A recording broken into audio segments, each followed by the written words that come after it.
pero me fallé. Yo te volví a buscar porque por la noche yo fui débil y no pude evitar llamar a tu celular.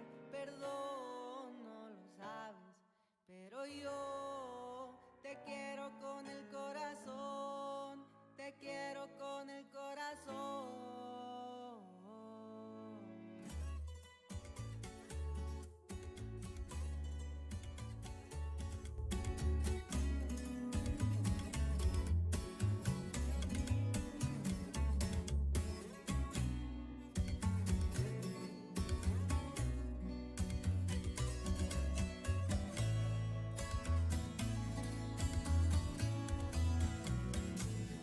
Prometí que iba a olvidarte, pero me fallé. Yo te volví a buscar, porque por la noche yo fui débil y no pude evitar llamar a tu celular. Perdón, no lo sabes, pero yo te quiero con el corazón, te quiero con el corazón. No pasa nada, la verdad. A veces no me entiendo, soy bipolar. Me prende un gallo y empecé a volar. Y se me olvidó porque estaba mal. Y ahí voy, sube y bajo. Y falló. Qué loco me dejó tu amor. Qué loco me dejó tu amor. Pero para serte sincero, hoy en día lo que prefiero es pensar en mí primero. Ya no me interesa ningún te quiero, porque esto no es verdadero. Y para serte más certero, yo prefiero hacer dinero que malgastar mi tiempo con puros cuentos. Con puros cuentos.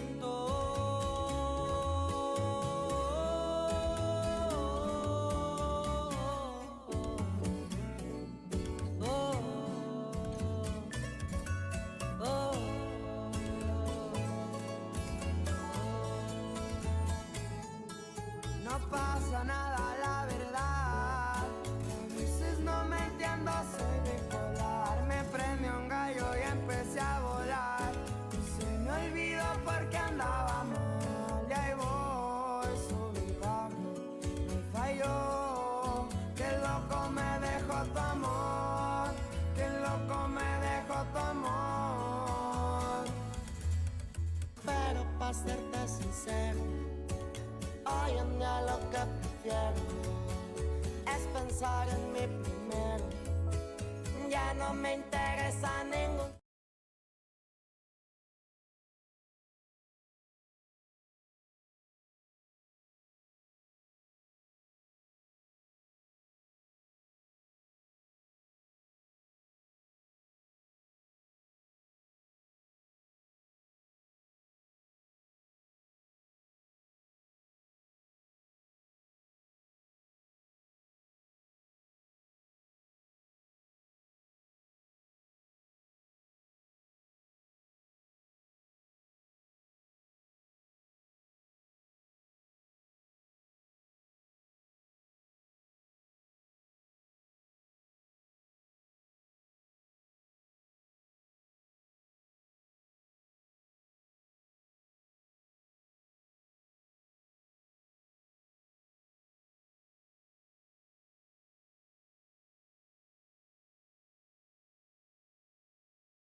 Hello, everybody. Welcome back to La Cantina MX Football Podcast, episode 401.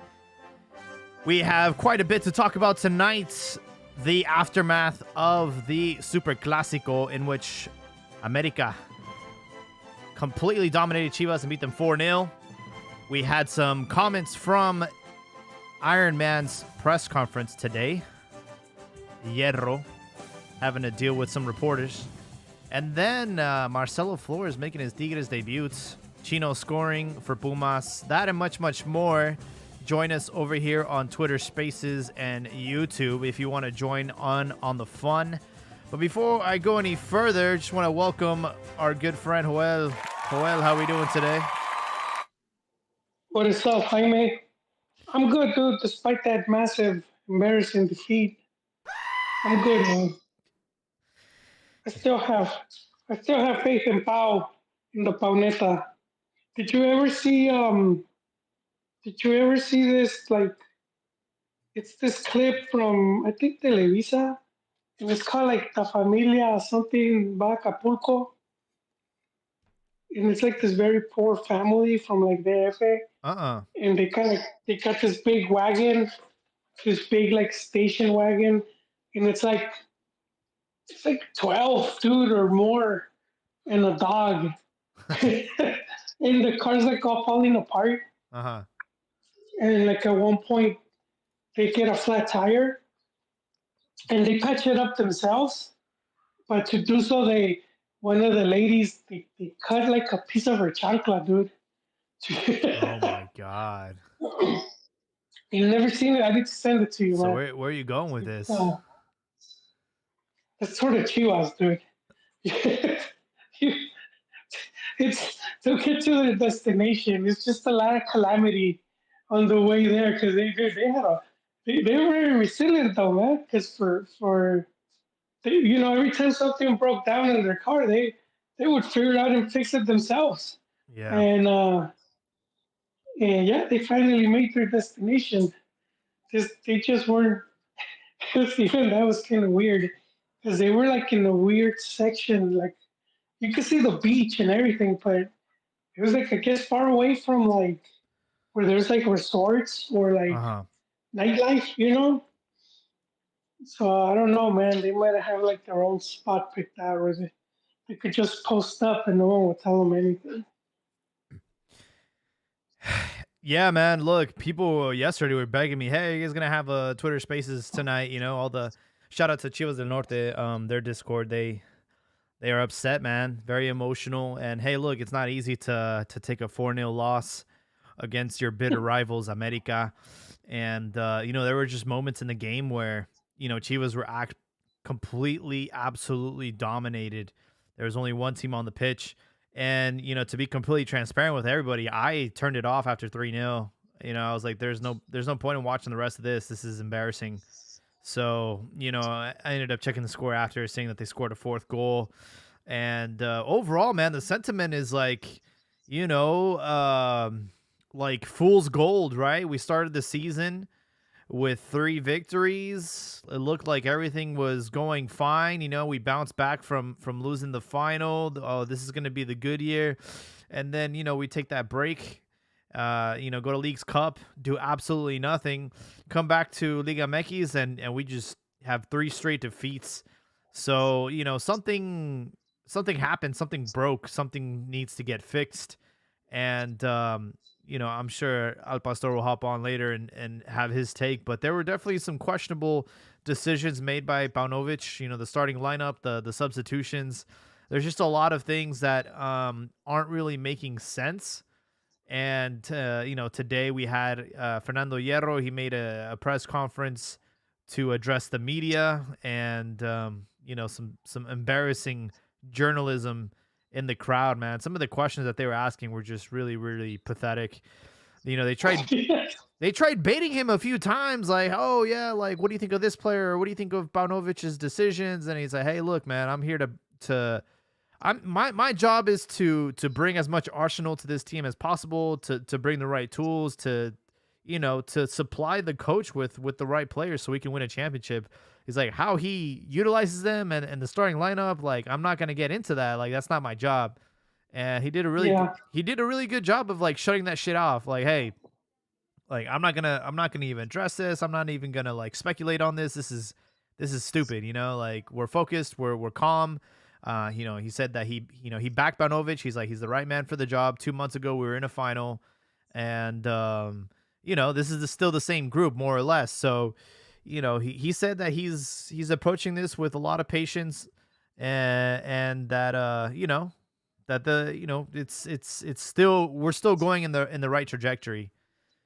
It's apparently. only been 3 games, and out of those 3 games, only America is the one that we could say is worrisome. The other two are pretty much in line with what Chivas is capable of. Losing away to Santos, that's always been a team that has complicated things for Chivas. 2-1 defeat on the road, no big deal. Not like they got squashed.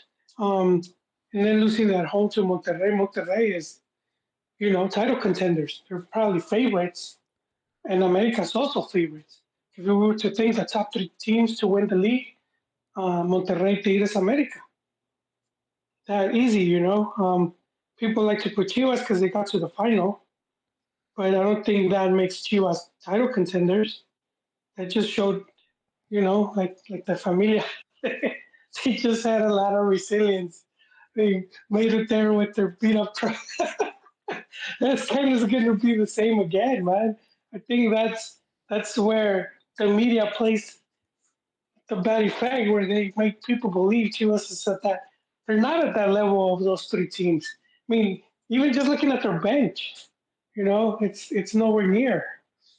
So to want the team to stay at that type of consistency is unrealistic in my opinion.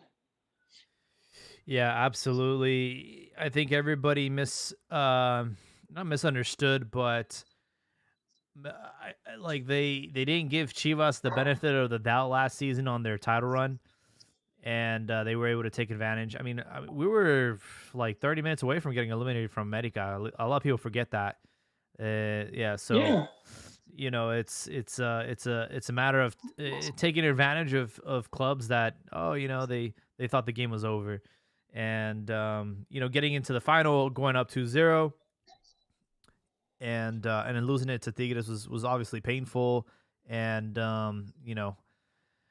I for me it's like Hierro. I think a lot of fans and a lot of media were expecting him to kind of fall into that same trap that our previous director did. Pelaez. Pelaez loved throwing press conferences. He used to love taking it on the chin and being the first one to say all these things. But Hierro kind of like moves in the shadows, man. He doesn't really put. This is like the first time, uh, I think like in a long time that he's actually handled a press conference himself. But for the most part, he lets Bogdanovic do the work, and unfortunately take the criticism. So, I was pretty surprised that they had a press conference today. I thought they were going to announce something, but in the end, he just had to deal with a lot of unprofessional reporters, man. And yeah. There's been some rumors, Jaime, going around that Pau lost the locker room and that they were putting pressure on Fierro to get on Pau or to do something. And again, it's like the sky is falling type attitude. 3 games with only one of them being like a really horrible outcome. And it's like they're trying to rage quit and start again. I don't get it, man. yeah, we have Habibi joining us. Habibi, welcome to the show.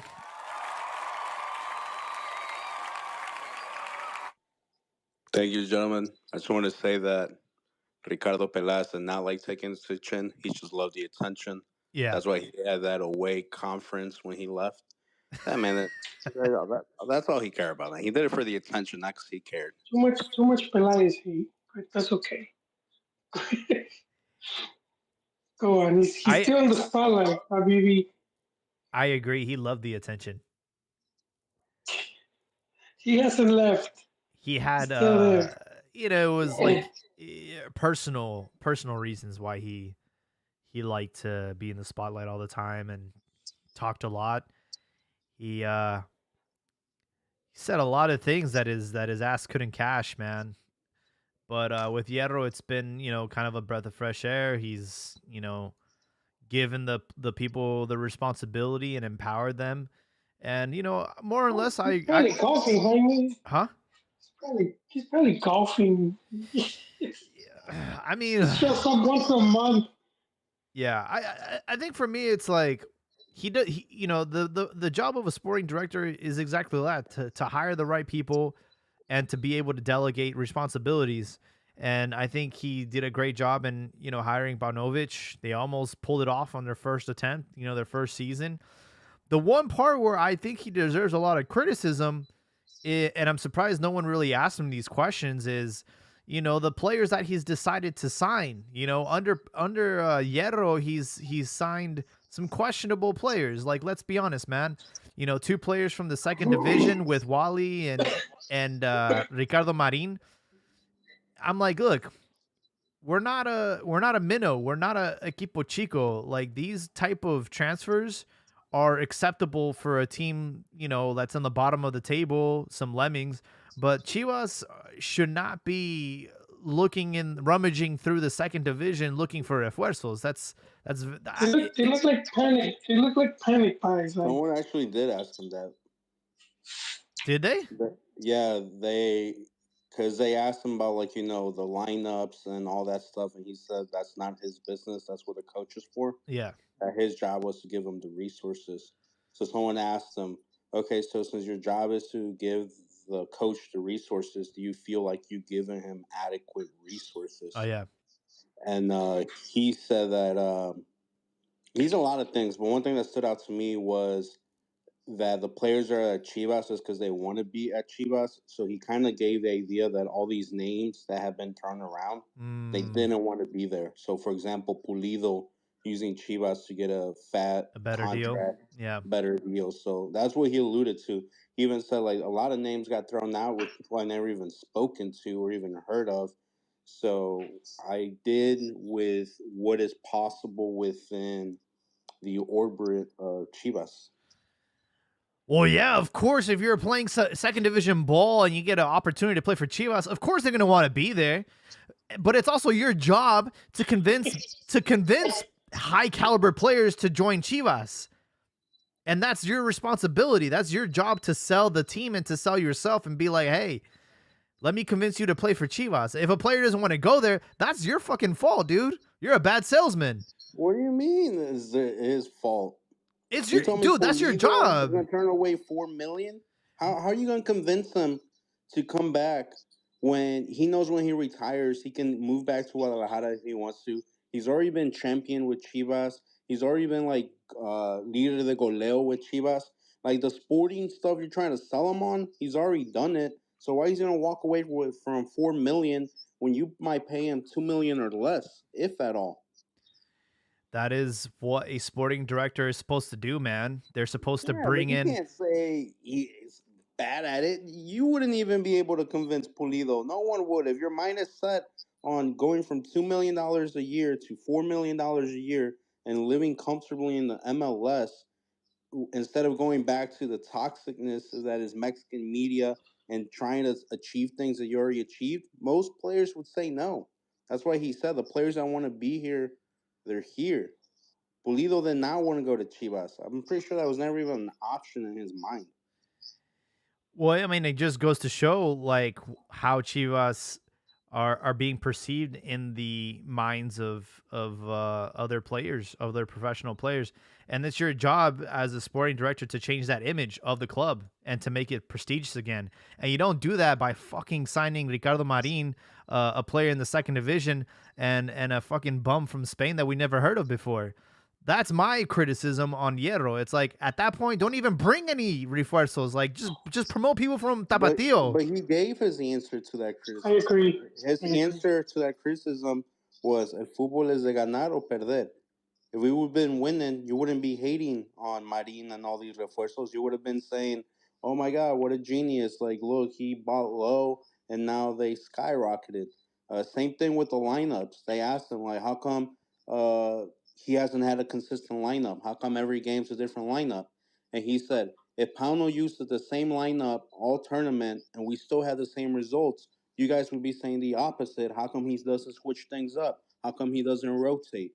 The only thing that matters at the end is if you win or if you lose. If you win, everything you do looks amazing. If you lose, everything you do looks terrible. He does a great job of deflecting and playing the devil's advocate. This is just my personal like if there is something to criticize Hierro for it's those questionable signings in my opinion. No, it is the signings is it's a valid because Oribe Peralta wasn't a the guys possible haven't even signing. gotten to play. Wait, let's have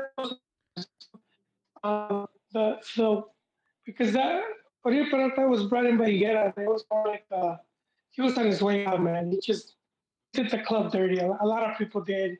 He was in no condition to play. The whole deal was just it's just like a bad business all around. But Higuera knew he was leaving. He sort of So just that's the point. Pulido just tore his ACL. If you give Pulido the money he wanted and comes in and tears his ACL, you just took a big gamble on something that yeah. might not pan out. So that's But the no, only thing you got to think about. It's a business too. Is it worth the risk? We already no, saw but what No, happened to I'm Botafogo with ACL injuries. my criticism is not failing to bring Pau. It's like Jaime said, bringing in two guys from second division Spain aren't even challenging for a spot. Like the guy, I don't think he's even paid. That's even on the bench. And like Jaime said, if you bring in someone and they're at that level, you're better off promoting from top field. Why spend all that extra money when you already have someone over here? So that would be my criticism. You bring someone, at least have them challenging, at least have them playing a game here and there where they're turning to take the spot. Now you don't hear from them again. You're wondering if they even got to the club. I haven't even got into Daniel Rios, which is another player with, it's like I understand, your sporting director and the fans are demanding refuerzos, but I honestly think like sometimes in chess, sometimes the best move is to not make a move at all. And to make a move on Daniel Rios, Ricardo Marin, Wale, uh, and then Eric Gutierrez, it's like at that point, it would have been better to take a gamble on some of the players that won a championship at Tapatio. In my opinion, that would have made a lot more logic.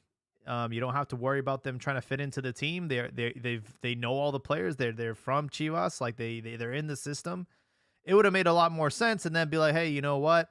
We don't like the market. We don't like the what's available. Like we're just gonna hold on and wait till we make a splash signing. And I think Eric Gutierrez was accessible. It was an accessible, realistic transfer for Chivas. I don't think he was the right player to join. Our midfield is fine. We didn't need him. We need a 9. And I'm not saying Alan Pulido was the answer. I think it was a possibility that he could have returned to Chivas. But I mean, what's Henry Martin doing at America right now? He's playing on the bench. It would have been a great aggressive move to try and take him away from America and to put him in a Chivas uniform. I know we don't really have too many 9s right now. We're having issues on the national team as well. I know Quinones having to get naturalized to join the selección. So I understand that there's not much out there, but when you need a 9, bro, it's like I don't want someone from the second division. No disrespect to Ricardo Marin, he's doing okay. But Daniel Rios, dude, that guy's been completely erased from the team. It's like these guys are trash. They do not deserve to wear the stripes and represent Chivas. They're not Chivas caliber signings. And I don't know, man. I think a lot of people should have criticized him more on that than all these other shenanigans that they ask questions about. And man, like he said, it comes down to winning or losing. Like you literally just set Tapatio and give them a chance. But now you're saying that Marin is trash. Marin was the leading goal scorer of the championship that Tapatio won, At as far as like Celaya. the league. Yeah, he was with the Liga Expansión leading scorer. So how can you say like let's give these guys from Liga Expansión from Tapatio a chance? they would have done much better than who we brought. When you literally brought the leading goal scorer from Expansión. Yeah, but he wasn't created in house. He's not from the academy. And you think they spent big money on him? They probably got him for 500,000 if at all. And we already took that gamble a couple seasons ago with Paulo Yizrar. And how did that pan out? I don't even know where he's playing anymore. He was like one of the top leading goal scorers in the second division. We haven't heard that name since. It's a risk you got to take. I mean, with it, sometimes it pans out, sometimes it doesn't. I mean, personally, I would definitely take Marin over Henry Martin. You want me to bring in the guy who took a piss over Chivas as a celebration, who consistently said that, things about Chivas in a negative way and just in a Hey, money way talks, of, bro. burlándose? We've seen players play for both teams. It happens. Money talks. You see what money does? Manchester United, you get a bunch of players that are there for a check and not there for a jersey. I mean, Why do you want someone on your team that's just there for money? I want a Someone player talking shit behind your back. I want a and player to that's your going to face. tire out the defense and then somebody else is going to score. I'm just saying. I'm just throwing names out Henry there. Martin, though? I'm just throwing names out there that are caliber players. They don't need any time to adjust. They have a track record with scoring goals. That's all I'm saying is like you need to get strikers like that. And if you can't, then just look into Tapatio. Look at what's growing and go from there. I didn't see anything wrong with Tepa. He got promoted to the first team. He had a few glimpses at Chivas. I thought he wasn't bad. He's definitely better than Rios. Like, I don't understand, man. Like, you have players that got loaned out to Juarez when they could have easily made the starting lineup at Chivas, Campillo and Sebas. It's like, I don't know, man. Hey, I'm not saying I agree with those guys leaving. I agree with a bunch of those guys should give him a chance. But just on the striker thing, there's no options. I'm like, your option is like the whole carousel with coaches, how they get recycled. It's the same thing with strikers right now. Strikers just getting recycled. That's why they had to go and make Quinones Mexican to the national team. Who do you have? You have Quinones, you have Henry Martin, Raul Jimenez, Santi Jimenez. There's no Mexican strikers. They would just get interchanged between each other. That's why Tigres can go ahead and get Marcelo Flores because they have Guignac. They have all these foreigners that they can take a chance on a nobody. But what Chivas is doing the same thing. They're taking a chance on a nobody as far as like career wise. The only thing is they don't have those other high caliber players to hold it down while that nobody potentially pans out. Yeah, it's pretty bad.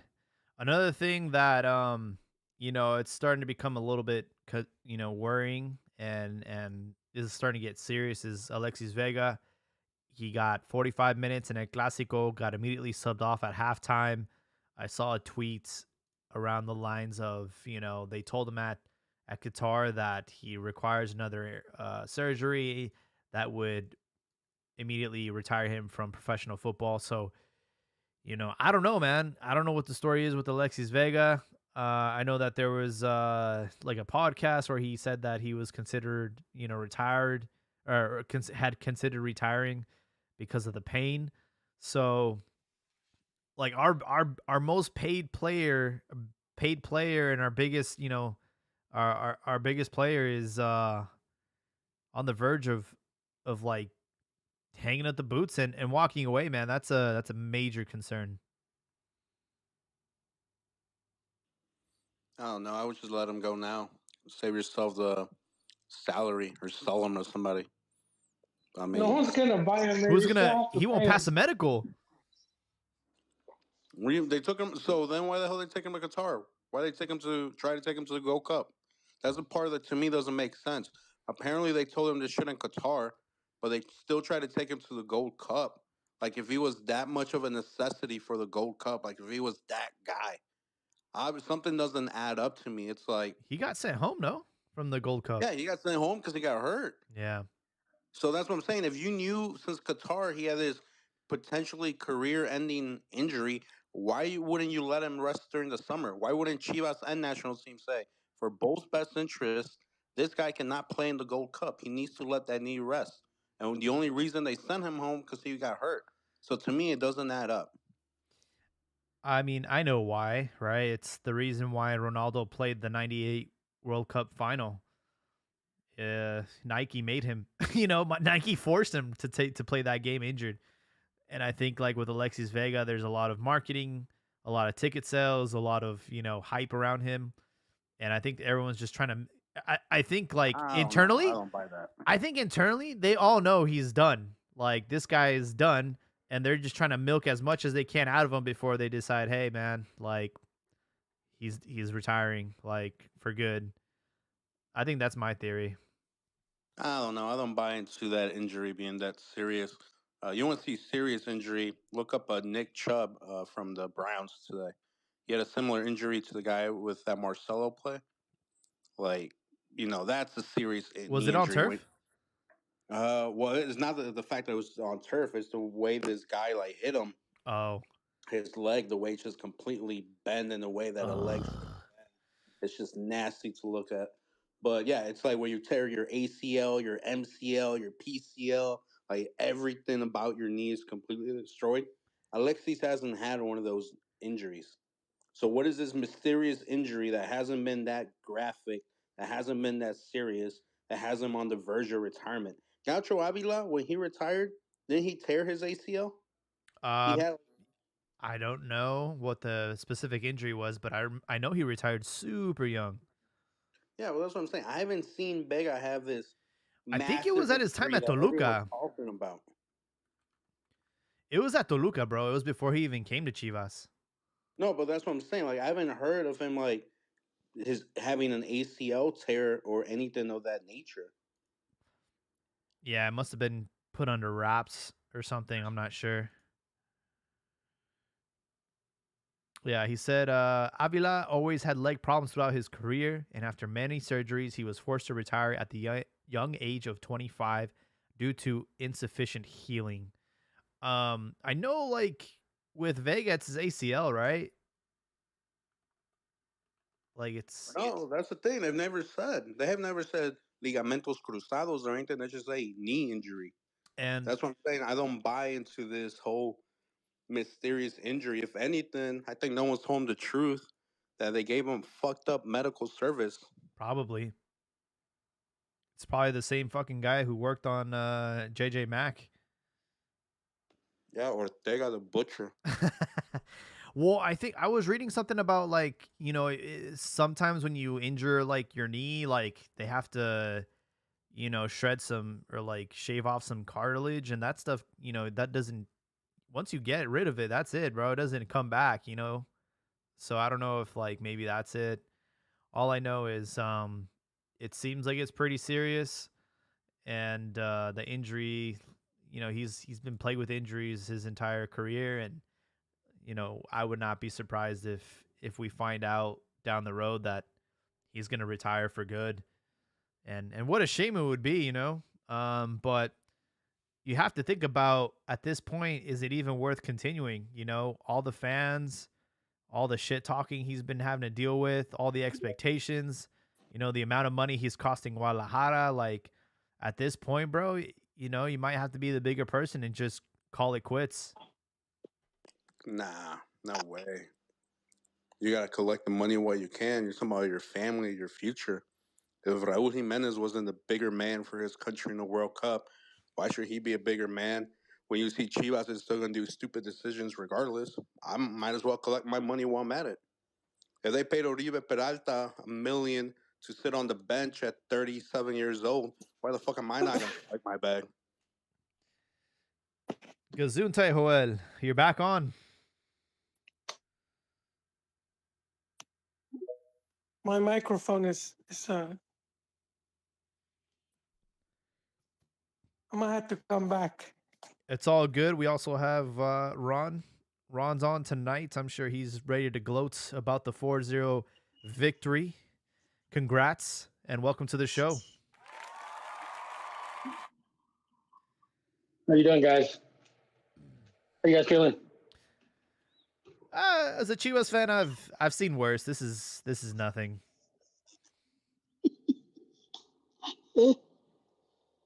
Yeah, it's pretty bad out there. How is it, guys? Did you Hello? did you enjoy the baile on Saturday? Oh, yeah. Yes, I did. I really enjoyed it.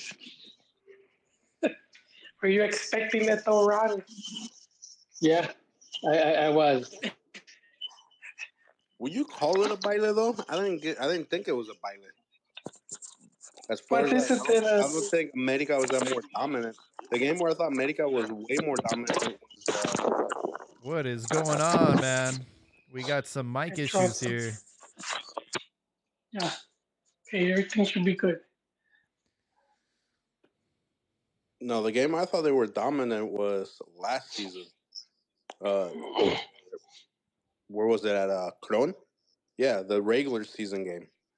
That one is where I thought they were dominant. Like Chivas couldn't even see the ball; they were just like running behind it. This game, I didn't feel like that. There was golazos, and there was guys getting burnt that you expect them to get burnt, like Chapito and things, Diva. But I didn't think it was like a dominant performance as far as like possession, chances It's, created, it, be one. No, I didn't think it was like that. I think it was just quería there was more zumbar, goals. They were more quería un effective. vals con Chayanne serenading.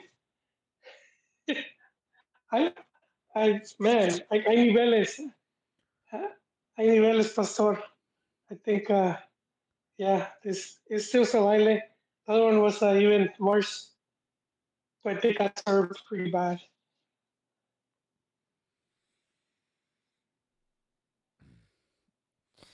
Yeah, I mean it's pretty bad defeat, but we'll see what happens. Chivas are still in contention for Liguilla. They're in sixth place despite the loss. Who's I didn't even check the standings. Is America higher? Third place with 14 points. Okay. My internet wasn't working. Sorry. San Luis still in first with 16. Juarez in second with 15. What the fuck is going on in Liga MX?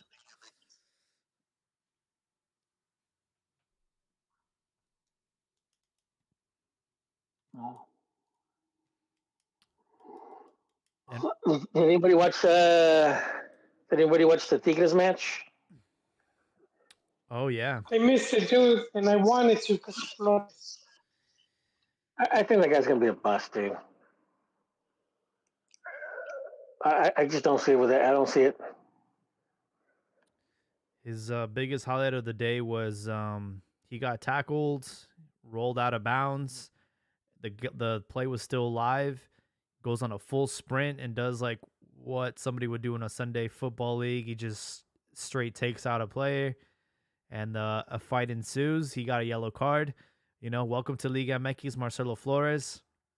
Apart from that, he did have one brief moment of brilliance. He nutmegged a Atlas player, and apart from that, you know, I think I'm glad that he's playing first division football. First of all, again, I don't believe Tigres was the right team. You know, I would have liked him at a smaller club where he's going to get consistent playing time week in and week out. And right now, the pecking order is, you know, Cordova, Lainez, just to name a few before Marcelo will get his shot. So we'll see what happens, but he's a small guy. I Like disagree. 5'4". I think Tigres was the right move. I mean, obviously, you would prefer maybe give Europe another chance, like a second division team or some shit. But if you're coming to Liga MX, Tigres was the right move because who was at fault for that loss? It was Nahuel being like way out of his box. Gignac missing a sleeper that he usually doesn't miss. So who gets all the pressure? Who gets all the attention? These established veterans that have been champions multiple times in Liga MX.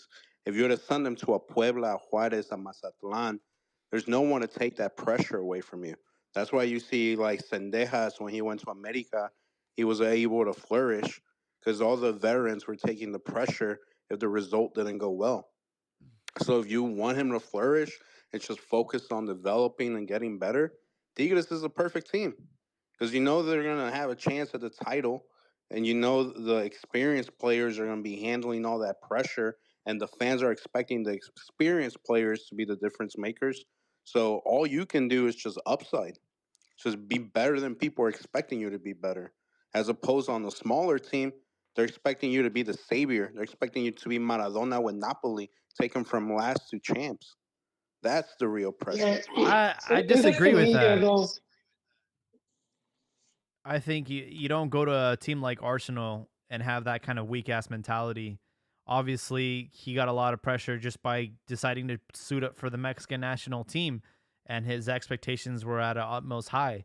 So him not being the center of attention and allowing veterans to take the heat for him, I don't believe that. I think he's going to be better off playing week in and week out at a team that's going to play him every single game. And to ride the pine at Tigres and get carried to a final, um, it's I don't think that's It worked for Diego Lainez.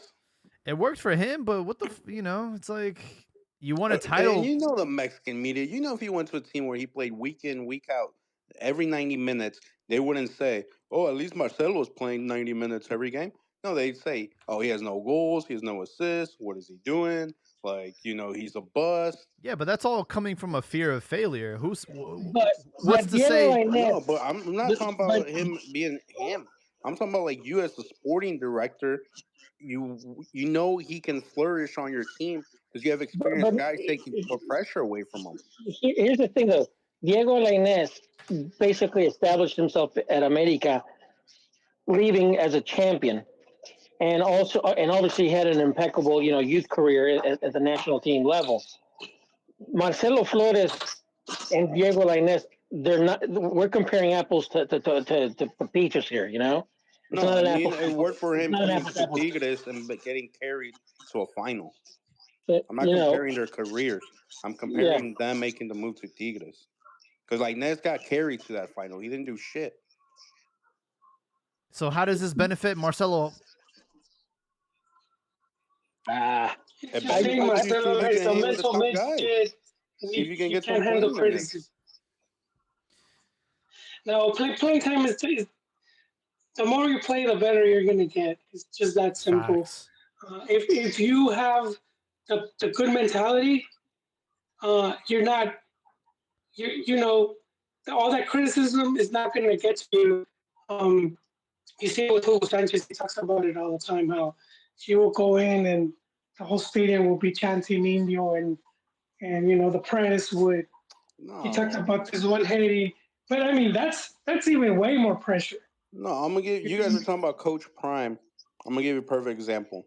When they won their first game this season, there was a guy on that team who, when that whistle blew, he broke down in tears and started crying. And you know why? Because he played with the team last year, and he said, "I worked my ass off every single day, and I never knew what it was to win because I was surrounded by guys that didn't like to work hard." So yeah, he was getting the playing time, but he was getting the playing time with a shitty team. Even if you get the Yeah, but playing time with a bigger team and with winners, it makes you better in its own way as well. Dude, he just came from he, Arsenal.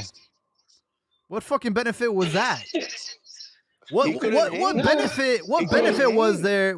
He couldn't hang with Arsenal. Where's the Because gains? he couldn't hang with Where Arsenal, hey, then he could where play are on the Tigres. gains from him playing in the Premier League, being in this under 23? Where are the benefits? I haven't He's seen had them. 20 yeah. minutes. What are you talking about? He's had 20 minutes. I'm just saying, Yeah, but bro. he was trained over there. He had all the. I imagine the Rocky Ford with Drago training with all the high end Okay, but equipment. obviously he wasn't good enough for Arsenal. Would But you because he's not good enough argue for Arsenal, it would you doesn't mean he's Even not if good it's not enough for good enough, Tigres. what I'm saying, even if it wasn't good enough, you're getting all that top level coaching, that top level education So that why do we're you want being him to go sold on. use it with a small team like Puebla or Querétaro, I where he didn't can? say it's not team. I'm just saying wherever he gets the most playing time. Because there are examples of players. If you're good, even if the team sucks, you're still going to stand out, and other teams are going to then, you know, they'll take you to the bigger or better team. And then why not So take the that's risk of standing out with a team that is good instead of standing out with a team that's shitty? Well, You it's guys just literally no. I want mean, him. I'm you're not. You leaving. guys literally want him to start from the No, bottom. it's like you're leaving minutes out every time. That's my argument is like he's a young kid. He obviously did not do well in Europe, not even in the second division in Spain, right? So those are a lot of red flags. It tells me that he's not ready to play in the first division, or at least not in Europe, and he needs to, put himself down from this pedestal that we all put him on, the media and everything. Yeah. And there's nothing wrong with playing in a team that's you're gonna get guaranteed playing time, regardless of what the expectations are, and regardless of the mentality. Fuck that, dude. Play 90 minutes day in and day out. Going to Tigres Yes. and getting 20 minutes. How is that gonna benefit him when he's how old is he? 17, 18, 19? He should be playing week in and week out. That's my argument. Man, you're full of BS. Agreed. If he Agreed. went to a small But team and was playing week in, week out, and wasn't doing shit, and the team was losing, you would be calling him a bust and saying that was a Yeah, but terrible. because he you're wasn't doing projecting shit. you're It's you're He like wasn't doing projecting. shit. Hierro said, That's just man. projecting Yeah. though. It You're only just counts when It projecting. is. It is It only counts when it's winning or losing. That's all that matters. Bro, If no, he you starts you're- said playing with Tigres, keyword. if he starts playing with Keyword, dude. You said Tigres, it. Not doing and he shit. starts getting more minutes, and Tigres are champions, it's gonna look like a fantastic move. All It that don't matter. matters is Look, the like results that come with it. We'll but see. you said We'll it. You see said how it he yourself. does. We'll see how he does. No, but I mean the whole thing, and this is the thing. Like Habibi says, if he plays for a small team and he doesn't do shit, well then at that point you're not good enough. If you're good enough, and you don't have to, be scoring 2, 3 goals a game, but you're gonna stand out if you have that quality. Even if the team gets raped, you're still standing out and you're still looking good, and you will get taken to the better team. But just uh, playing, getting all that massive playing time, even being you know, the match hero, that's, in my opinion, that will make them a better player than 20 minutes here, 20 minutes there. Because what is his age? 20? 20, 21? How old is this guy? I think he's 19. No, You guys are talking about a league where Cortizo just debuted with Mexico at 27 years 27. old. Come on, guys. No, but I mean, You're you've had, acting like we're La Liga and we're debuting 16-year-olds. So this 19-year-old we is have, way well, they behind have. everybody else. Yeah, Max. Ochoa started at 18. Yeah, but I mean, like Bernardo consistently, Medina like it's the norm. That's not the debuted at norm. 17. But that's not the Oh, norm. because but it wasn't that rare. It's been these past years, and you could go down the line. You and Rafa Marquez by 17 was already playing. Yeah, He but was that's already not the getting called norm. up to this year. If you take two guys out of the Well, no, hundreds of because players they are there, ditched it for. that's not the norm. Well, because of the whole business of foreigners and moving up to 11 per team or whatever. But when you I'm were just back saying, at guys in like the league 3 and make 4, teams hit their debut in their prime between 23 to 27. So, because this 19-year-old hasn't hit his prime, you guys are crucifying him. no, I don't think he obviously not hit his So prime. you're but fine with 19 him? You're fine with him playing 20 minutes every single game, if any? If I was a Tigres sporting director, I'd be No, I'm happy with saying the move. as someone that hopes, for the greater good of the national team in Mexico, you have a I don't prospect. care about the national team. What makes you think I care about the national team? I'm just saying, like, if you're a 19-year-old, wouldn't you want to play every single game? 90 minutes. Yeah, Yes. Yeah, you want to play every single game, but I also want a challenge. Challenge is That's the challenge. Yes. that's the challenge, bro. Yeah, you Yeah, can but my become the challenge is leader I of want the to get as team. many minutes as possible on the team with like those players that have won so much in the last decade, as opposed to like, and that's any league. Do I want to compete and try and get as many possible minutes with Real Madrid or with Espanyol? Yeah, sure, I'll play week in, week out with Espanyol, but I don't know my limit. I want to see my So- ceiling. I want to see if I can compete with those hot guys at the highest level. All right. So this is my argument with that, right? He was already exposed to that. by playing in Arsenal and being part of that academy. And you And like, cannot convince me that he is being surrounded by the same amount of talent or better at Yeah, Tigres, because he's not. yeah, that's the whole yeah. point, that he I couldn't know. hang with Arsenal, so he took a step below, and let's see if he can hang at the step below.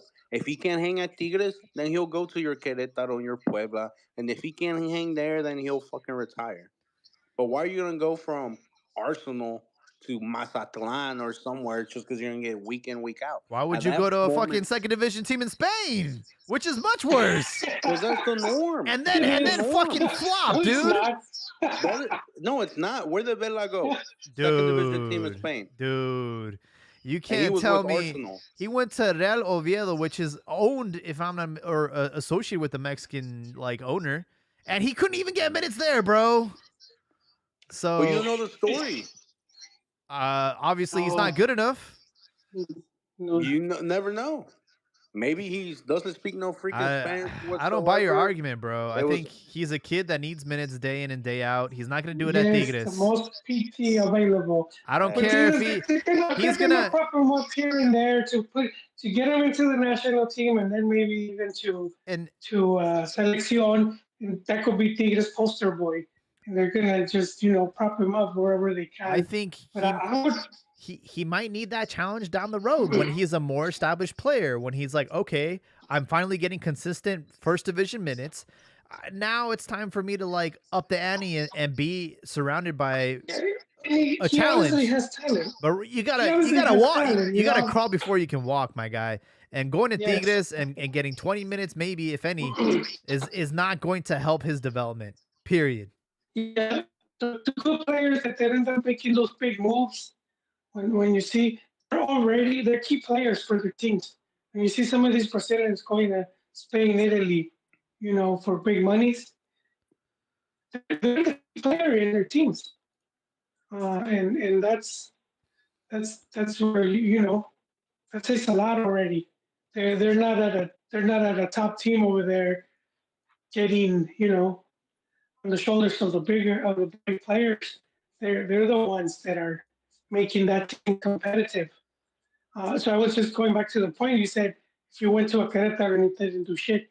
If he didn't do shit, I mean at that point that shows he just doesn't have the capacity. He could be a really good player and the team can suck ass, but if you're a really good player, you're still gonna stand out and everyone will notice. And even if the team disappears or whatever, you will land in a no, but better those are spot. your no. That's a BS argument because that only applies to generational talents. If Rafa Marquez debuted at any team, Atlas, Chivas, Querétaro, it doesn't matter. He would have stood out because he's a generational talent. Right there, your argument makes sense. But Marcelo Flores is not a generational talent. You act like players just because they're pros, they'll stand out wherever they're at. He's probably just Well, an no, above average player. He's not I a mean that's generational right. talent. I Carlos wasn't putting Vela him at is a medical generational. generational talent. Carlos Vela could have debuted for any Mexican team in Primera División, and he would have been considered a wonder kid in La Liga. No, but Just you because know he what? has that. But think about it this way. You think all these Uruguayos and Argentines that go and shine even in Liga MX, you think they're all generational talents or extremely well players, or they're just players that are very well polished because they were playing in a lot of times crap Everything has teams to in come in, together. in South America. Like Everything some of has these to guys come weren't together. Look exactly at Cruz coming just Azul. from Boca and River. Cruz Some of Azul them brings were in a foreigner, and he does really great and surprises. And then they also bring two, three foreigners and never even see minutes. Like life yeah, is but I'm talking created. Look about at the ones that Gabigol. do good. Gabigol, the great in Brazil. He went to Europe. They're terrible. They sent him back. Couldn't even get minutes. Comes back to South America, and now he's winning Libertadores, Sudamericana. He's winning Yeah. everything. He's like considered one of the top strikers on this side of the world. But he was trash in Europe. He couldn't get No, minutes he in Europe. wasn't trashing Europe. He was trashing that team because you could be a really good player and you just have bad luck in whatever team you're at. And that's my I mean, point. You Raul just proved my Jimenez. point. If he goes to Querétaro, he could have just had bad luck if it didn't pan out. It doesn't mean he's trash. So No, by you but see, saying that he's this not is the good, point. This is you just this is proved the my point you point keep right there. missing. You said No, if I he goes didn't. to Querétaro, he wouldn't be and doesn't pan out. It means he wasn't good enough. But then for No, Gabigol, no, I you didn't say said that. that it was No, bad luck. There no, could have been no. bad luck. That's not what It I can't. said, man. No, see, hating on You're Marcelo for no reason. I'm not hating on him. I'm saying, So look, for you're Gabigol, it was going bad to a luck. team. But for Marcelo, he's not good enough Not because that's being literally a what you team said. where you just don't gel for different things. Because that guy obviously has a lot of talent. We've seen that in the MS a lot. Like Cardoso, he went to Switzerland, I believe. He didn't really pan out. Then he blows up at Boca. Sometimes you just have the right team, the right coach with the right teammates. I don't know what's going on in this guy's life that also affects. So when he was there, he's just been at the wrong team. That doesn't mean he's trash. But I'm saying if he was getting consistent return or teams getting consistent playing time, he was able to develop All you're and doing is show helping his Marcelo's talent. case. Maybe Real Oviedo wasn't the right situation at the right time. Doesn't mean he was bad or he is bad. Yeah, man, I don't know. We'll have to wait and see how his career pans out. Maybe he'll transform at Tigres. Maybe he'll break into the first team. Only time will tell. I think he's above average. I mean, I think he'll have whatever above average player results gives you. I don't think he's the generational talent people pan him out to be. Uh, I don't think Mexico's. I think he's like this. Like this is above average. I don't think he's the generational talent that Volpe makes him out to be. That he has the same playing style as Messi. Like, bro, shut the fuck up. Like, Yeah, bro. They no, be like tripping. I think Mexico's last generational talent is Carlos Vela. I don't see anybody at that level right now, as far as potential wise. I concur. It's been a while since someone made my dick hard, you know what I mean? Yeah, who was it, Jaime? Who was the culprit? Um I don't know, man. I can't remember. I'll tell you who it's not. Chino Huerta. I will say though, I'm enjoying him scoring, week in, week out. He scored another one over the weekend. I have a question for y'all. Is like where do you see Chino? Do you see him transcending? Do you see him just being a run of the mill player, or what are your thoughts on Chino Huerta? I see Chino Huerta being like Norbelin Pineda type guy. Like he could be like above average, like potential go to Europe. Same thing, above average at best. I don't think he's gonna have a career like, let's say, Tecatito. I don't even think he's nowhere near having Tecatito's talent. So yeah, just a regular above average guy. Hmm. Okay. There was a rumor that Lazio wanted him. We'll see if that's true. Yeah, but you gotta realize that Serie A interest is not what it used to be. Look, a lot of Serie A like lately they've been getting a lot of Americans as well, like a lot of U.S. players. Uh huh. A lot of USL players as well. Like Serie A is like rubbing two nickels together, trying to get what they can. Or You think like it's because clubs of are splitting players as well. I know. Open the door for leagues. Do you think it's because of Paramount? Oh, maybe potentially, yeah. Get their ratings up in America, maybe. Yeah, I feel like Paramount Plus has that exclusivity with Serie A, and obviously it makes sense to send some Americans there. Same thing with like the Prem League. You saw like Pulisic go to the Prem League when NBC took over. So it's I think that there's a coincidence there. Where you don't see a lot of Americans is La Liga, right? Yeah, don't.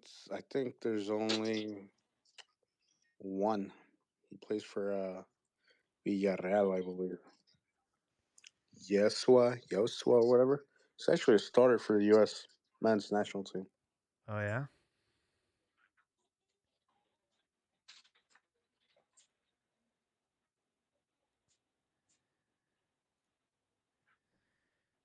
for sure. Let me see what else was on the docket today.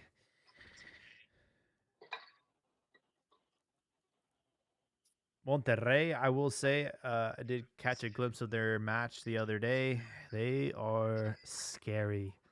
And this is considering the fact that they lost like their top striker for the season.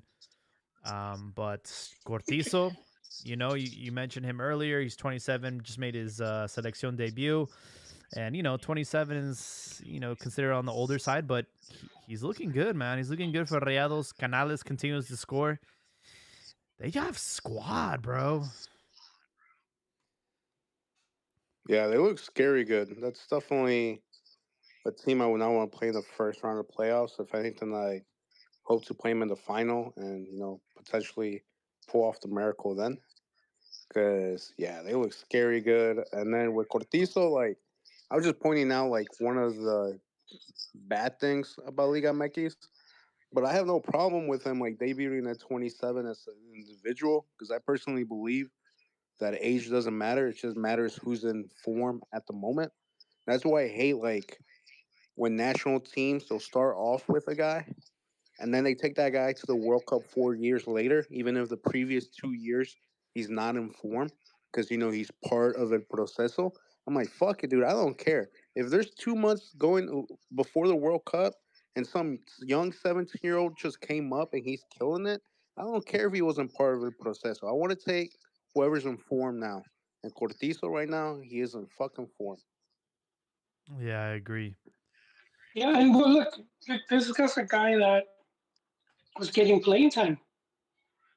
He eventually managed to, you know, to to break out. But if you look at like his career at Querétaro, ironically, some of the teams you were mentioning, uh, 50 games in 3 years. I don't think that's that many.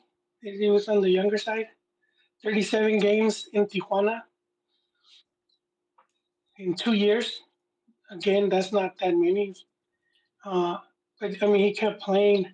Then finally, 2021, 2022, Puebla's known 14 games. Uh, and then he plays 20 games in 2022 where he scores 5 goals. He has 28 games right now. Um, but I do think this is one of those type of players as well, where had he had way more consistent playing time, I feel at a younger age he would have broken out. And you see it like when and Jaime is the same when we compared. Damn, I keep forgetting the name. Jaime, the other Puebla striker. Ormeño, Your favorite Romeo and the Argentine Dineno. Pumas. Yes, the good thing you have a good memory, dude. My memory fails me. But yeah, if you look at their careers, like side by side, it's very parallel because same age, same height. But dude, Dinero had a more solid career, way more playing time, just able to do more.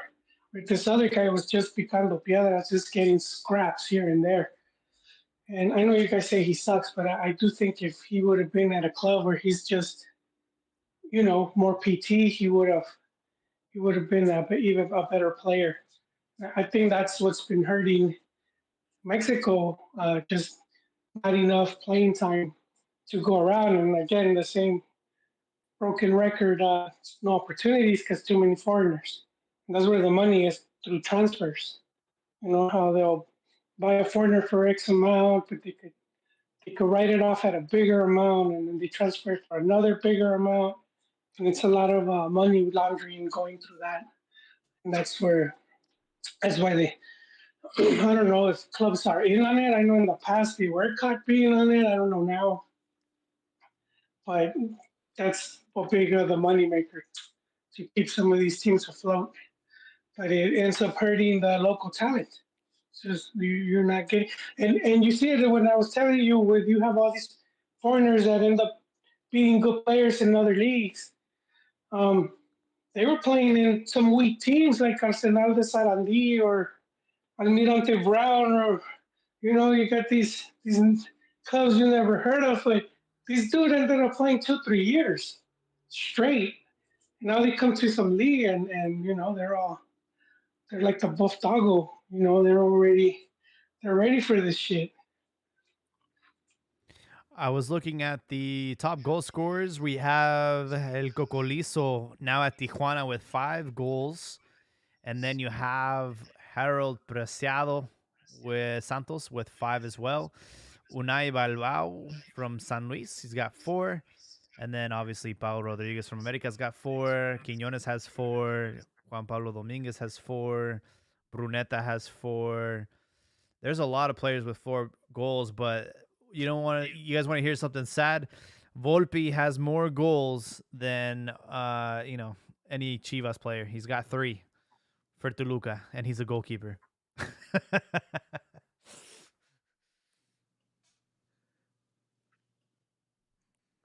Just a fun. Well, I mean, speaking of Volpe, that's a guy who could compete with Ochoa for the World Cup starting spot. Ooh, interesting. Could you see we're him gonna getting open the naturalized? gates. I think he already is, or he's about to. Interesting. I mean, Luis you're gonna give Quiñones Volpe. a shot, and you need another goalie because Acevedo, no Malagón, and all of them aren't making it. Volpe, he's a leader. He's a natural leader as well. That'd be my guy. I mean, we're gonna open the national team up to all foreigners and become France. Let's give Volpe a chance to compete with Ochoa. I think he could definitely hang and give Ochoa a run for his money.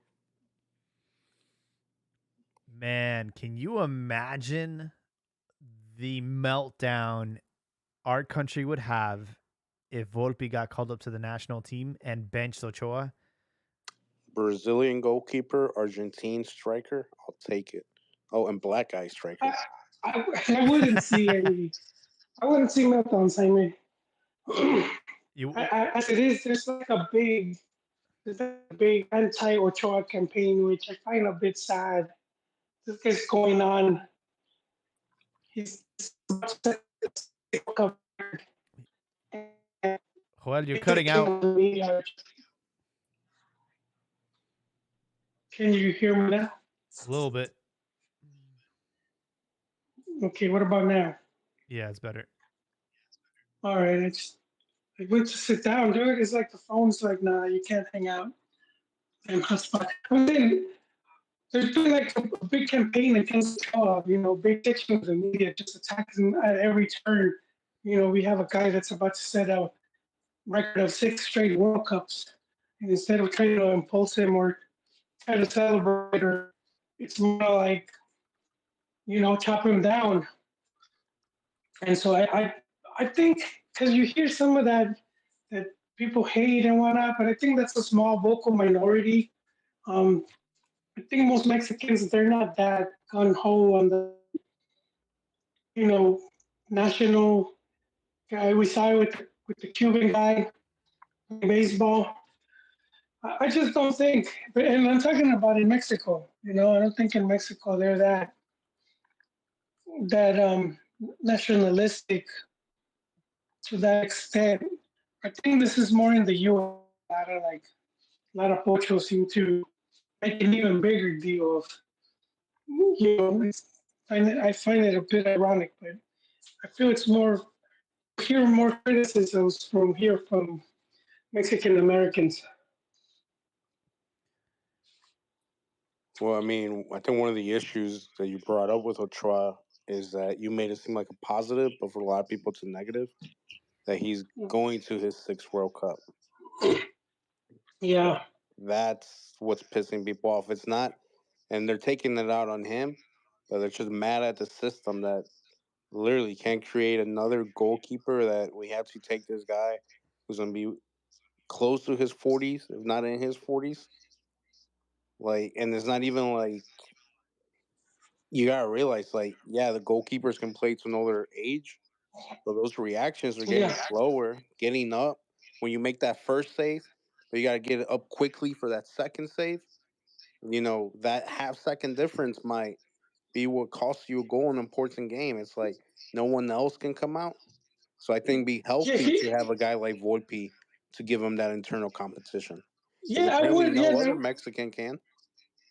no, I wouldn't mind either. Or even if he were to beat him for it, um, because that's what makes the teams stronger, having it. But I just feel like Ochoa was getting killed when he was at Ame because they would blame a lot of stuff on him. He goes to Serie A, and he's still playing there, and they're still attacking him. Like, what other Mexican keeper is in Europe playing, and starting? And that's the other thing that Mexican fans and even media, want to be in Europe. So here's this dude doing that, and it's like, nah, you're too old.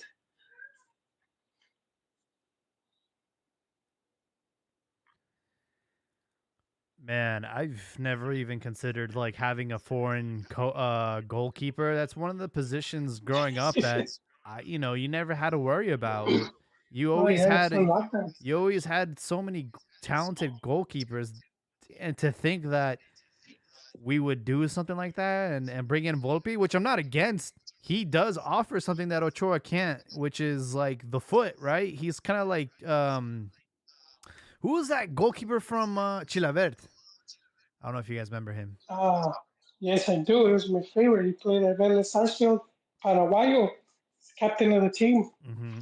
And yeah, yeah, dude, he almost scored a very nice free kick goal at the World Cup. I don't know if it was against France, but he came very, very close. But It's a yeah, he it's an exciting, dynamic addition to the team, right? yeah. Well, if he's as you said, if he already put in his paperwork, again, I wouldn't mind. These young guys that aren't getting the chance, they're not really showing that they deserve one in the league.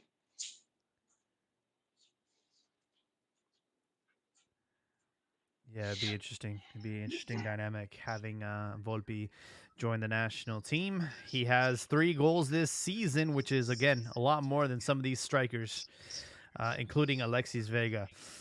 Um, but yeah, that's we just had Santos play. They were playing today, and I think they were able to walk away. Oh no, they lost to Pachuca 3-2. What's the most you guys remember of naturalizados in the national team at once? Was it what, three players? Or Was it the time when Erickson was coach? man, I can't remember. I was hoping Ron was here. Like Peach would know, but Leandro Peach Augusto. knows. Um, Peach knows. He's not gonna hit that request to talk button.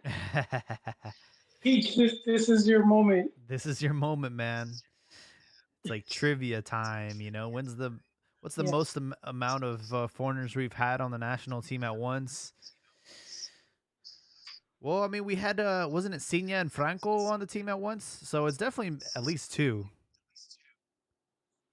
yeah. I could have sworn there was like three, maybe, but like like just just with the lack of players going into this next World Cup, if there was like four, man, I wouldn't care as long as they're not players that are like mercenaries or they're just doing it just to get the World Cup because a lot of these guys do stay and live in the country or the kids were born there and that's like La Volpe, Ruben Romano, a lot of these other guys that just ended up staying there and just living their whole life in the country and you really can't question them just because they weren't born there. Um, they're obviously showing that they do care. So I wouldn't mind for a lot of those, like Quinones, even Jimenez. See, who would it be? Volpe, and then Who else would you throw in there? Fidalgo. Would you guys think Hidalgo? No way. He said he was playing with Spain. That's an objective for him. He still wants to make the move back to Europe. Very delusional that he's going to break into the Spanish squad. Hey, but at least he's being honest. I mean, you don't like Joel said you don't want a mercenary. Like, oh well, Spain's not giving me a chance. Let me just go with Mexico. He's saying he has zero interest. I'd rather have that.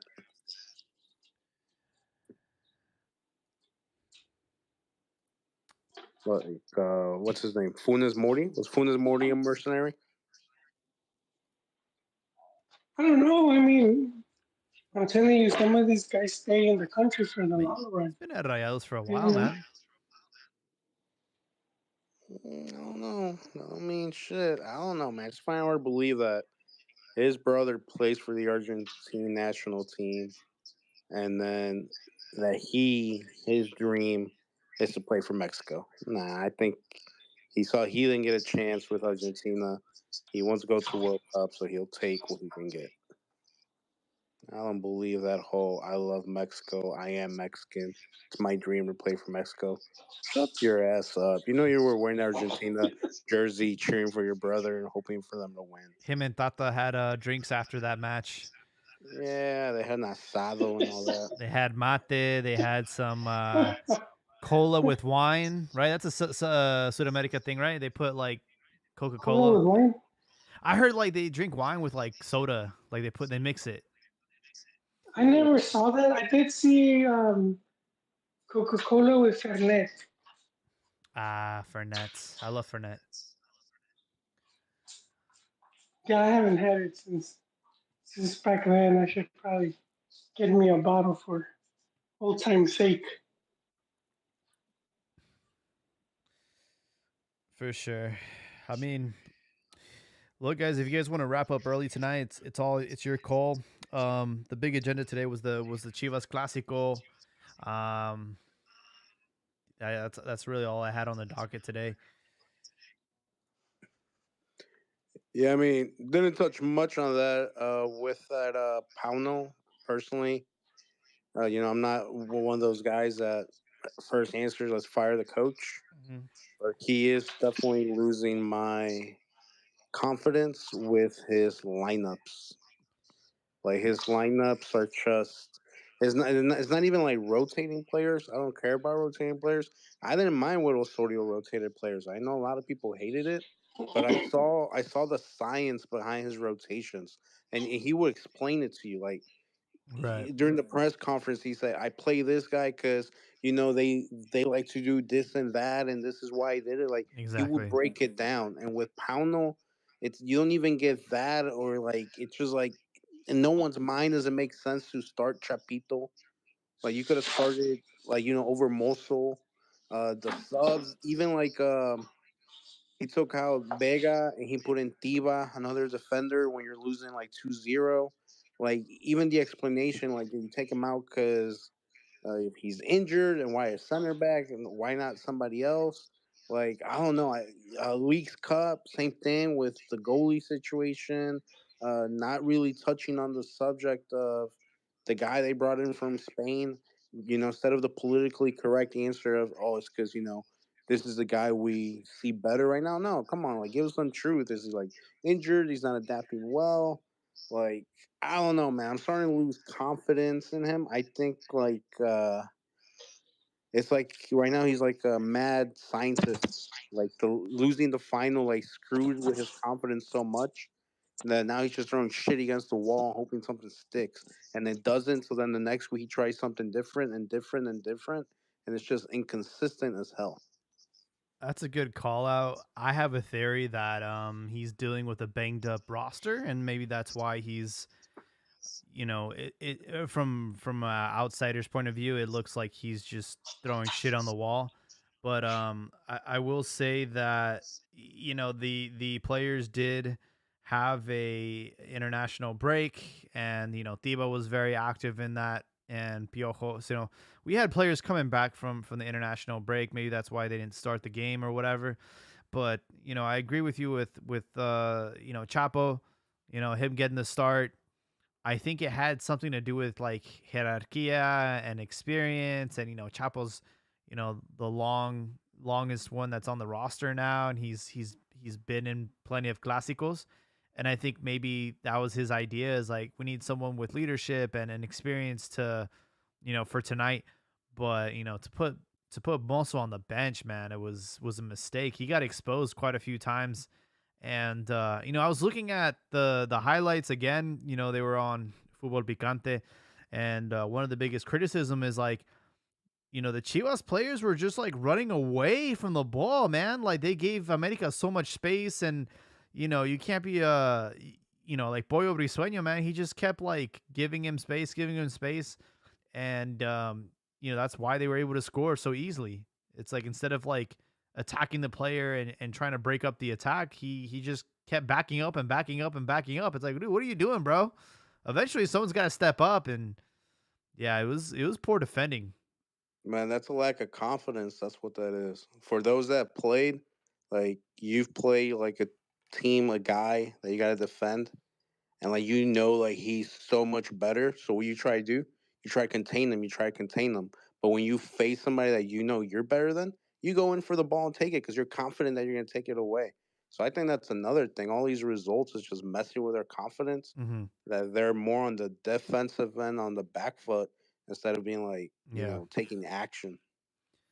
yeah, I agree. I remember the tackle that Thiba had in the international break. I've never seen a player like just dive head first like that. I thought it was hilarious. And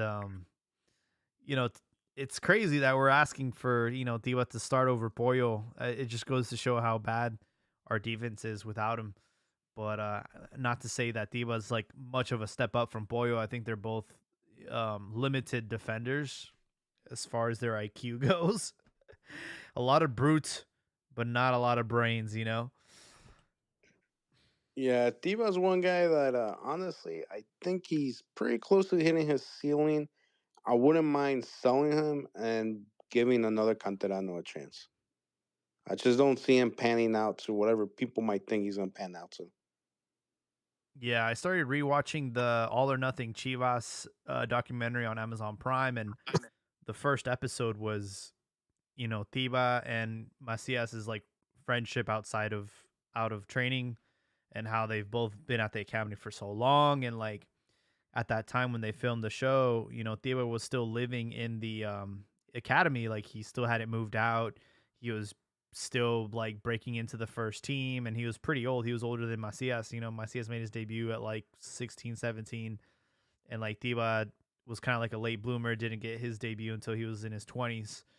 And but everyone's like hyping him up to be like the next big thing and to carry Mexico, and I'm like, I don't know, man. I don't see it. I think he's limited, and the things that he can improve on, it will require like him going to Serie A, where like Moreno said, like I didn't know anything about defending until I got to Serie A.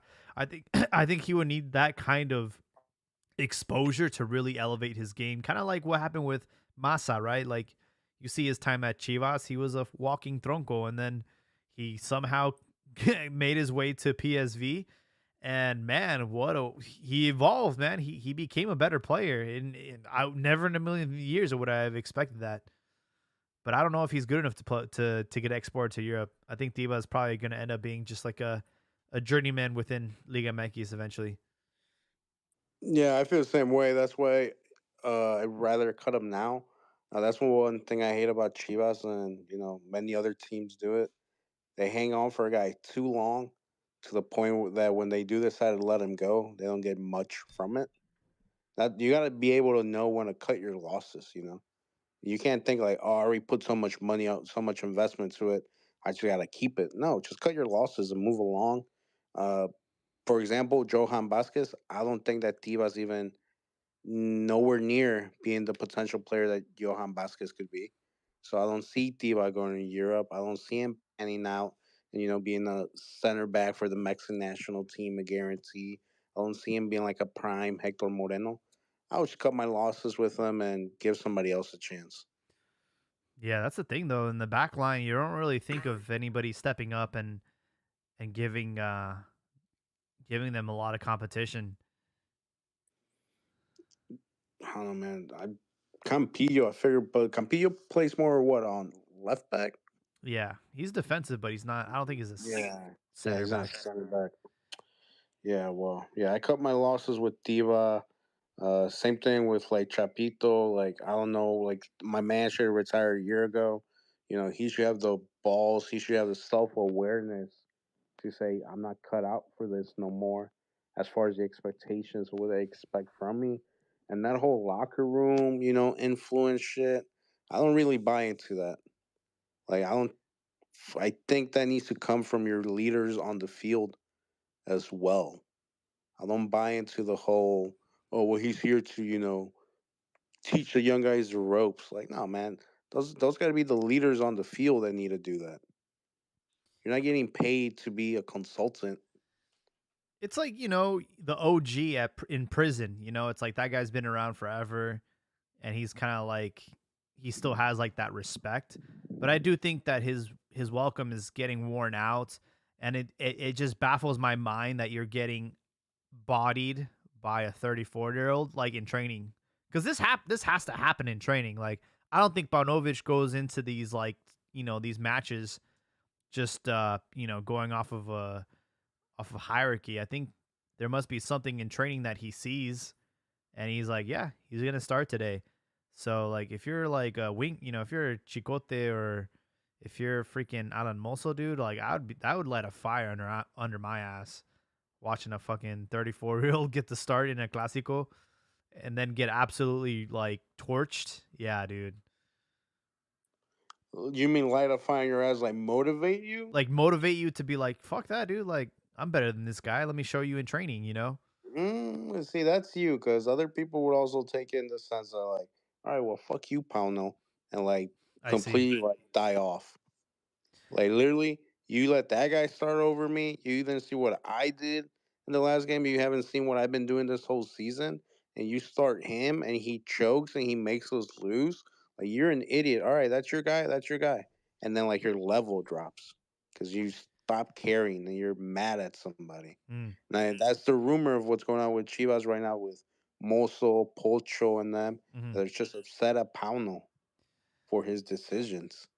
And I can see it, man, because that's how Mexican players are. yep. They're famous for tenderle la cama to the coaches they don't like. Yeah, for sure. And you would hope that, at least from what Hierro says, trying to shut all those rumors down, all that gossip. It's like, hey, like we don't have those kind of players at our squad. That's why we have, we've been very I meticulous. hope it's not the case. 'Cause that shows really weak mentality. What does? Yeah, like you're mad at the coach for whatever, so Oh, that your performance drops or you start playing the ass. players Hey, have man, berrinches. you call it weak mentality, but I call it human element. It happens in No, every but workplace. At the end of the day, it's a workplace. If you're yeah, busting but your that's what ass off separates and another the guy winners gets from the losers promoted, in this sport. and he gets like something that, let's say, quote unquote, you put in more work for, some people might say, all right, I'm gonna be motivated to get the next promotion. Some other people Yeah, might say, or, fuck this company, I'm gonna go look for another job, I'm gonna start applying at other places. yeah, It doesn't, to me, it's not weak mentality, it's just human element. Some people deal with adversity in different ways. Some people feel like take it as motivation. Some people feel disrespected. yeah. But in And I this don't think sport, neither one is wrong. if you're throwing a season away or you're letting it affect you to that point, you're not going to get very far because What a there's no guarantee that the next team you're going to get it better. So you can't just be all the time something's not going your way. All right, I'm going to move. No, but You that's why know, it's you hard to can't win a rage quit. championship. Because that's why I said, yeah, playing time is important, but everything has to come together. So, like you were saying with Cortizo, he played a little bit here, he played a little bit there, then he shows up at Puebla. What came together for him was Larcamon. Larcamon liking him for his style, and Larcamon exploiting his high qualities, and then becoming a standout player in La Liga MX, and then Chivas and Monterrey fighting for him. So yeah, there's no guarantee that the next team might like you, but that's why it's hard to win a championship because it's not just about bringing in the right coach, having the right Chemistry. players. It has chemistry. Everything has to come together. What I So what I will right now, it's say not coming together. what I will say is like again, obviously something's broken or something's just not working correctly. And obviously if you're a sporting director, you want to immediately put out any fires, and especially when it comes to like the media and gossip, and especially in Mexico. So I understand him trying to like shut it down immediately. What I can tell you is Muscle's tendencies and character. There's a reason why Pumas was willing to let him go, and there's a reason why he didn't go to the Olympics. He was part of that proceso with Jimmy Lozano, ended up not making the final roster that went to Japan. And I'm sure that if he's upset with Bao, riding the pine against America, and having Chapo start over him again, I would not be surprised if he is starting to become a locker room problem. As far as with Pocho goes, it sounds like it was more of a health issue. Like it wasn't because of his disciplinary issues. He did get sent off against Rayados, and it would have, from my perspective, it would have felt like, oh, why'd you do that bonehead, sending off? We could have used you against Rayados, and now I'm gonna punish you by like riding the pine. So I don't know. I don't know what the truth is, but obviously Pocho has had his disciplinary issues, his behavioral issues, his drug issues. So for those two cats to be, carrying some rumors or gossip, I would not be surprised. We shall see. But gents, I'm gonna put a bow tie on tonight. Thank you guys for joining me, but I'll let you guys have your closing thoughts, and then we'll wrap up episode 401.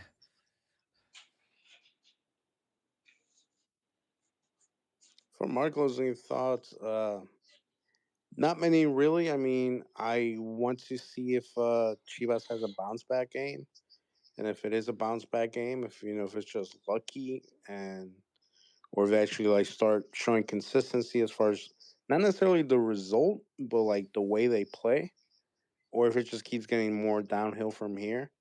And if it does get more downhill from here, I still don't think they fire Palmer. It just seems like Yeah, Hierro's not that type of guy. He's gonna let the project play out, and then at the end of the season, do an assessment and see what's best.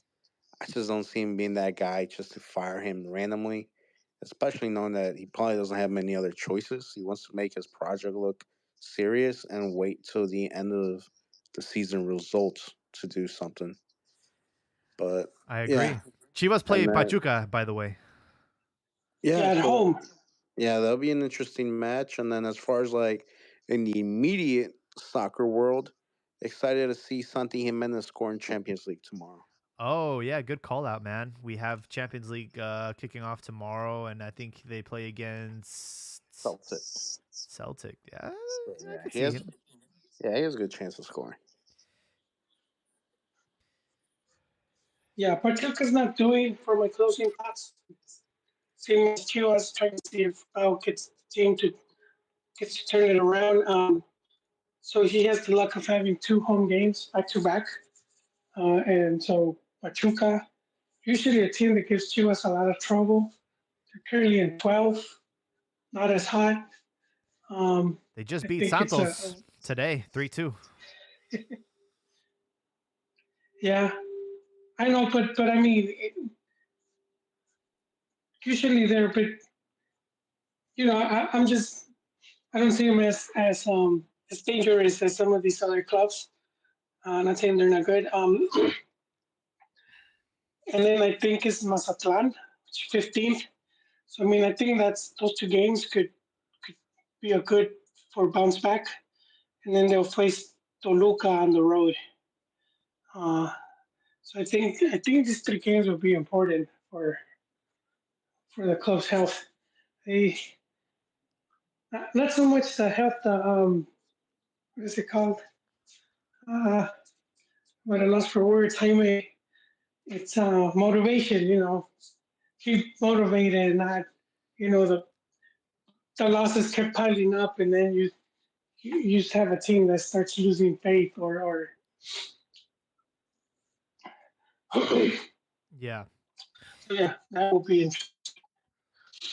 I'm curious to see what this team is made of with their match on Saturday against Pachuca. It's not an easy one. You know, Pachuca have had our number in the past. They just had a really competitive match against Santos, who we lost to a couple weeks ago.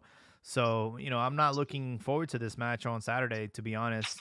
But we'll have to see how their character is. As far as, you know, the Europeans go, we do have, like you mentioned, Santi playing in Champions League football against Celtic. We also have Arsenal versus PSV, Chucky Lozano over there at PSV now. Funny incident that happened over the weekend. There was a penalty kick.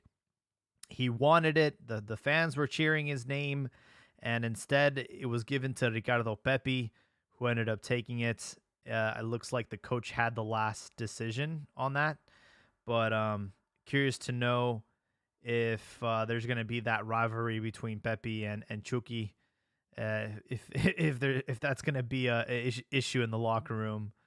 But yeah, looking forward to Champions League football tomorrow. Thank God. I do have um, some sort of housekeeping items. As you're all aware, we did launch our website on our 400th episode, cantinamex.com. And we do have some merch there. If you guys end up buying any, just tag us on Twitter or on Instagram. Once you get it delivered, shout out to Carner who actually sent me a DM and said, "Hey man, I just ordered the sticker." So we appreciate your support. The other thing, which we'll have to take it day by day, is unfortunately, with Twitter, with all these changes, and there was a rumor about Twitter becoming this sort of pay to play type system. So we've been using Twitter Spaces to broadcast our episodes live, so we can interact with the fans. But worst case scenario, if Twitter becomes a platform where you do have to pay to be a member, and our listeners are not going to be able to follow us anymore, we are working on a backup plan, a Discord. We already have the server up and ready. So if you guys are interested in joining the server, just DM us. We'll send you the invites, and that way we can keep the conversation going. But of course, want to thank you all for your support and all the gentlemen that hopped on tonight on episode 401. This is Cantina MX signing out for tonight. Be safe and hope you have a great week.